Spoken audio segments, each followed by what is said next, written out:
नमस्कार बालमित्र हो. आज आपण अविस्मरणीय स्पर्धा यावरती सुंदर असा निबंध पाहणार आहोत. एकदा आमच्या विद्याप्रतिष्ठानच्या शाळेत कॅरम व बुद्धिबळ या दोन स्पर्धा आयोजित केल्या होत्या. मी कॅरम ह्या खेळात भाग घेतला. स्पर्धा चालू होण्याआधी माझे हातपाय थरथर कापू लागले. माझ्या विरुद्ध अनेक चांगले खेळाडू होते. या स्पर्धेत सहभाग घेण्याचे कारण माझी आई होती. सरांनी माझे नाव पुकारताच मी स्पर्धेसाठी खेळाडूंच्या समोर बसलो. सरांनी वेळ सुरू केली. स्पर्धेला सुरू करण्याआधी मी देवाचे नाव घेतले.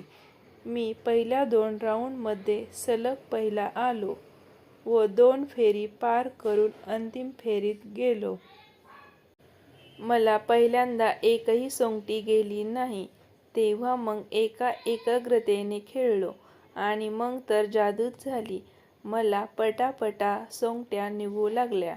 मग काय झालो मी विजेता. प्रत्येकाच्या आयुष्यात कधी ना कधी असा क्षण येतो की जो अविस्मरणीय ठरतो. हा दिवस माझ्या आयुष्यातील एक अविस्मरणीय दिवस ठरला. धन्यवाद मित्र हो. असेच नवनवीन व्हिडिओ पाहण्यासाठी चॅनलला सबस्क्राईब करा.